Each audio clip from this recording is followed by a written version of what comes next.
High, this is Walid. তো আজকে আমরা ঢাকা বোর্ড 26-এর ফিজিক্সের এই সৃজনশীলটি সমাধান করব। তো এটার ক এবং খ নাম্বার আমি ডিসক্রিপশনে দিয়ে দিব, সেইখান থেকে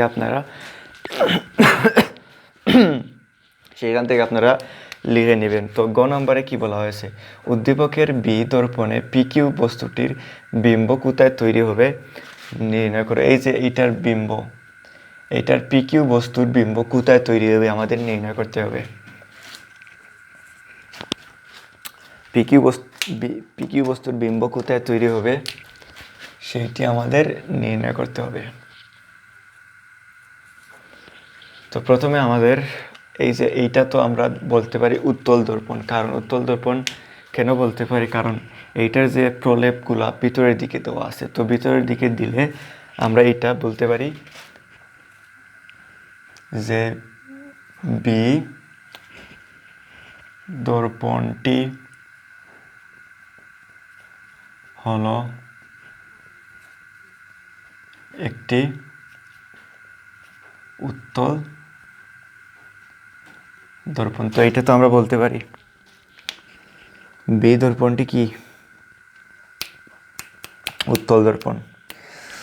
তো এইটা যে ফোকাস বিন্দু আমরা মাইনাস দিব। এই উত্তল দর্পণের এই দিকে যদি ফোকাস বিন্দু থাকে, এইটা হবে গিয়ে মাইনাস, ফোকাস বিন্দু -6 সেন্টিমিটার। তারপর আমাদের যে বিম্বের দূরত্ব আমরা পেয়েছি বি ইকুয়াল 4 সেন্টিমিটার। এখন আমরা একটি সূত্র জানি যে 1/b + 1/u = 1/f। এটা তো আমরা সবাই জানি। তো আমাদের নির্ণয় করতে হবে যে বিম্ব কোথায় তৈরি হবে, এইটার মান আমাদের নির্ণয় করতে হবে। তো এইটার মান এইটা তো হবে গিয়ে ইউ এর মান আমাদের দেওয়া আছে, এইটার মান আমাদের নির্ণয় করতে হবে। তো আমরা এখানে বসাই 1/b + 1/4 1/-6। 1/b যদি এই দিকে থাকে, এইদিকে -6 হয়ে যাবে, এইটা এইদিকে প্লাস আছে, এইদিকে গেলে হবে মাইনাস। 1/b এখানে যদি আমরা লসাগু নেই, লসাগু হবে 12। এইটা যদি এইটা দিয়ে ভাগ করি, এটা হবে গিয়ে 2। এইটা 2 এর সাথে -1 গুণ দিলে -2। মাইনাস এইটা যদি হয়, এইটার সাথে 3 -3। তো 1/b ইকুয়াল এখানে আমরা পাবো -5 / 12। তো এইটা যদি আমরা ক্যালকুলেটারে বসাই, আপনারা এইটা ক্যালকুলেটারে বসান, এইটা আমরা পাবো মাইনাস। তো ক্যালকুলেটারে বসানোর আগে আমরা এইটার যদি উভয় পাশে আমরা উল্টে দিই, এই পাশটা উল্টে গিয়ে b/1 হবে। তো b এর নিচে 1 আমাদের দিলে হয়, না দিলেও হয়। তো আমরা b শুধু লিখলাম, এইটা হবে 12 / -5। তো এখান থেকে আমরা এইটা ক্যালকুলেটারে বসালে আপনারা পাবেন -2.4 সেন্টিমিটার। তো আমরা যে বিম্বটি কোথায় তৈরি হবে সেটি আমরা নির্ণয় করতে পারলাম -2.4 সেন্টিমিটার। যেহেতু বিম্বের দূরত্ব ঋণাত্মক, তাই বস্তুটির অবাস্তব সোজা বিম্ব দর্পণের পেছনে দূরত্ব বিম্বটি তৈরি হবে। আশা করি আপনারা বুঝতে পেরেছেন।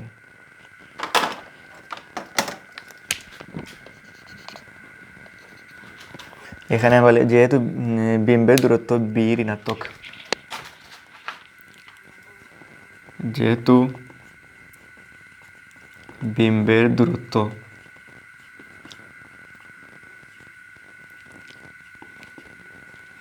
বি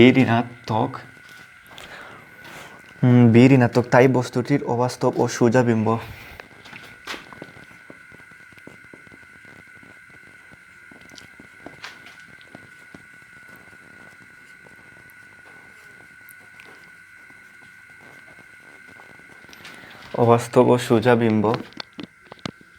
দর্পণের পেছনে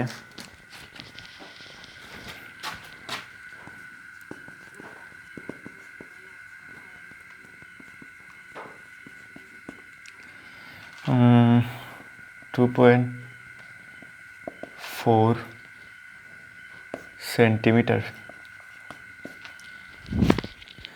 2.4 সেন্টিমিটার দূরত্বে তৈরি হবে।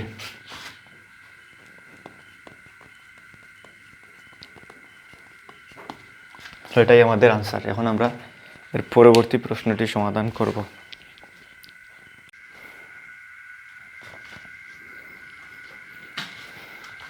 হ্যালো হ্যালো হ্যালো তো এখন আমরা এর পরবর্তী প্রশ্নটি সমাধান করব। তো এইটাতে বলা হয়েছে উদ্দীপকের এ দর্পণে পিকিউ বস্তুটির বিবর্তন 1 পাওয়া সম্ভব কিনা রশ্মিচিত্র সহ বিশ্লেষণ করো। তো যে একই পিকিউ বিবর্ধন এই যে এখানে যে একটি বিবর্ধন সৃষ্টি হয়, তো এটা যদি আমাদের একই পাওয়া সম্ভব কিনা এটা আমাদের নির্ণয় করতে হবে। রশ্মিচিত্র সহ বিশ্লেষণ করো। তো আমরা রশ্মিচিত্র সহ বিশ্লেষণ করব। রশ্মিচিত্র সহ। তো আগে বিশ্লেষণটি আমি লিখে রেখেছি, এখান থেকে আপনারা তুলবেন আর চিত্রটি আমি এখানে এঁকে দিব। তো প্রথমে উদ্দীপকের দর্পণে একটি অবতল দর্পণ, চিত্রে দেখা যাচ্ছে বস্তু পিকিউ দর্পণে প্রধান ফোকাস এফ বিন্দুতে অবস্থিত। এই যে চিত্রে দেখা যাচ্ছে পিকিউ দর্পণের, এখানে তো এইটা অবতল দর্পণ আর এইটা তো আমরা আগে দেখেছিলাম উত্তল দর্পণ। তো চিত্রে দেখা যাচ্ছে বস্তু পিকিউ দর্পণের প্রধান ফোকাস এফ বিন্দুতে অবস্থিত। এই যে প্রধান ফোকাসে যে অবস্থিত এফ বিন্দুতে অবস্থিত বর্তমান, অর্থাৎ বস্তুটির বর্তমান দূরত্ব ফোকাস দূরত্বের সমান। তো বর্তমান দূরত্ব ফোকাস দূরত্বের সমান, u equal f equal 5 centimetre. তো এই যে বস্তুটি এখানে ফোকাস বিন্দুর উপরে দেওয়া আছে বস্তুটি। তো বর্তমান অবস্থায় বিবর্ধন, যখন কোনো বস্তু অবতল দর্পণে প্রমাণ ফোকাসে থাকে, যখন কোনো বস্তু অবতল দর্পণে প্রমাণ ফোকাসে থাকে, এই যে এই বস্তুটি তাকে, তখন তার বিম্ব অসীমে গঠিত হয়। এই ক্ষেত্রে বিম্ব অত্যন্ত বিবর্ধিত হয়, অর্থাৎ বিবর্ধন 1 হওয়া সম্ভব নয়। এই যে এইটা অসীমে তৈরি হবে, এইটার যে বিবর্ধন এইটা অসীমে তৈরি হবে। তো এইটার বিবর্ধন একই পাওয়া সম্ভব নয়। তো একই পেতে হলে আমাদের এই যে বিবর্ধনটা এখানে এইটার নিচে হতে হবে এবং একই সমান সাইজের হতে হবে। তো তাহলে আমরা একই আমাদের বিবর্ধনটি পাবো। তো এটা সম্ভব নয়। এখন আমাদের বিবর্ধন 1 হওয়ার শর্ত, এই যে এই শর্ত আমরা আগে দিব, তারপর চিত্র। বিবর্ধন 1 হওয়ার শর্ত, কোনো অবতল দর্পণে বস্তুর রৈখিক বিবর্ধন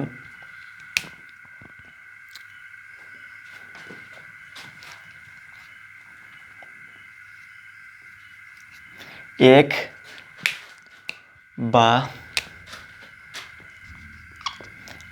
বা বস্তুর আকারের সমান বিম্ব পেতে হলে বস্তুকে অবশ্যই দর্পণের বক্রতার কেন্দ্রে সি স্থাপন করতে হবে। তো বক্রতার কেন্দ্রে আমাদের যে বস্তুটি স্থাপন করতে হবে, উদ্দীপকের দর্পণে ফোকাস দূরত্ব এফ ইকুয়াল, এখানে ফোকাস দূরত্ব কত দেওয়া আছে 5 সেন্টিমিটার। বক্রতার ব্যাসার্ধ, আমরা জানি যে বক্রতার ব্যাসার্ধ ফোকাস দূরত্বের দ্বিগুণ এবং ফোকাস দূরত্ব বক্রতার ব্যাসার্ধের অর্ধেক। তো বক্রতার ব্যাসার্ধ, এখন যদি ফোকাস দূরত্ব 5 সেন্টিমিটার হয়, তাহলে বক্রতার কেন্দ্র, কোথায় গেল, বক্রতার ব্যাসার্ধ হবে দ্বিগুণ 5-এর 10 সেন্টিমিটার। তো এখানে হবে গিয়ে 10 সেন্টিমিটার। বিশ্লেষণ ও রশ্মিচিত্র। এখন আমাদের কাজটি হলো গিয়ে এইটা এতক্ষণ পর্যন্ত আমরা বিশ্লেষণ দিব, তারপর আমাদের রশ্মিচিত্রটি আঁকতে হবে। তারপর এই যে বিশ্লেষণ ও বিশ্লেষণ আমাদের দিতে হবে। তো আমরা এখানে রশ্মিচিত্রটি আঁকি।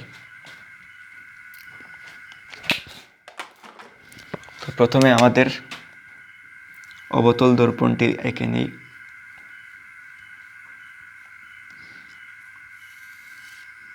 তো এই চিত্রটা আপনারা স্কেল দিয়ে যে এখানে দিবেন 5 সেন্টিমিটার ফোকাস দূরত্ব, এখানে 5 সেন্টিমিটার, তারপর বক্রতার কেন্দ্র ব্যাসার্ধ 10 সেন্টিমিটার। এটা হলো গিয়ে ফোকাস দূরত্ব। আর এইটা বক্রতার কেন্দ্র সি, এখানে দিই সি। তো আমাদের বস্তুটি কোথায় রাখতে হবে? বস্তুটি আমাদের এইখানে বক্রতার কেন্দ্রে রাখতে হবে। এইখানে যদি আমরা বক্রতার কেন্দ্রে রাখি তখন বস্তুটি এই যে এইখানে প্রতিফলিত হয়ে ফোকাস বিন্দু বরাবর চলে আসবে, এইভাবে আমাদের চলে আসবে। আশা করি আপনারা এটা বুঝতে পেরেছেন। এখন আরেকটি, যে এই দিকে গিয়ে ফোকাস বিন্দুর মধ্য দিয়ে গিয়ে যে এইখানে প্রতিফলিত হয়ে আবার এই দিকে ফিরে আসবে। তো আমার তো এইটা যে সমান সাইজের হয় নাই, কারণ আমি এইটা স্কেল দিয়ে আঁকি নাই। আপনারা স্কেল দিয়ে এইটা 5 সেন্টিমিটার, এইটা 10 সেন্টিমিটার যে ধরলে তো যে এইটা আপনারা যে কম্পাস দিয়ে আঁকবেন, এই যে অবতল দর্পণটা স্কেল দিয়ে আঁকলে তো পারফেক্টলি এখানে এইটার এবং এইটা সমান সাইজের হবে। তো এখানে আমাদের নামকরণ এইটা দেওয়া আছে পি, এইটা আমাদের কিউ, এটা কি, এইটা পি, এটা কিউ, এবং এইটাকে আমরা দিতে পারি কিউ প্রাইম। তো আমাদের চিত্রটি হয়ে গেল। এইভাবে আমরা চিত্রটা আঁকবো জ্যামিতি দিয়ে। এখন যদি বস্তুটিকে এখন আমরা যে বিশ্লেষণটি দিব, যদি বস্তুটিকে বর্তমান অবস্থান থেকে পিছিয়ে দর্পণ থেকে 10 সেন্টিমিটার দূরে বক্রতার কেন্দ্রে সিতে স্থাপন করা হয়, এই যে সিতে আমরা স্থাপন করলাম। তো প্রথমে প্রধান অক্ষের সমান্তরাল রশ্মি কিউএম প্রতিফলনের পর প্রধান ফোকাস এফ দিয়ে যায়, কিউএম, এইটা যদি আমরা এম দেই তো এখানে প্রতিফলিত হয়ে প্রতিফলনের পর প্রধান ফোকাস এই যে এই দিকে, প্রধান ফোকাস এই দিকে যায়। অন্য একটি রশ্মি প্রধান ফোকাস দিয়ে আপতিত হয়ে প্রতিফলনের পর প্রধান অক্ষের সমান্তরাল হয়ে ফিরে আসে। এই যে এখানে প্রতিফলিত হয়ে প্রধান অক্ষের সমান্তরাল মানে সোজা হয়ে ফিরে আসে, এই দিকে ফিরে আসে। রশ্মি দুটি বক্রতার কেন্দ্রটি কিউ বিন্দুতে, এই যে কিউ প্রাইম বিন্দুতে মিলিত হয়, যেখানে পি কিউ প্রাইম একটি উল্টো এবং বস্তুর সমান আকৃতির বস্তু। এই যে একটা উল্টো এবং বস্তুর সমান আকৃতির, এইটা তো আমাদের সমান হয় নাই, কারণ আমি জ্যামিতি দিয়ে আঁকি নাই। এটা আপনারা জ্যামিতি দিয়ে আঁকলে এটা সমান হবে, তো আকৃতির বস্তু তৈরি হবে।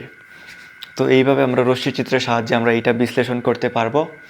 তো লেখাগুলো আপনারা আশা করি বুঝতে স্পষ্ট দেখা যাচ্ছে লেখাগুলা। তো এটাই আমাদের আজকের সৃজনশীলটির সমাধান ছিল। তো এইটা আশা করি আপনারা বুঝতে পেরেছেন। তো দেখা হবে আপনাদের সাথে পরবর্তী ক্লাসে।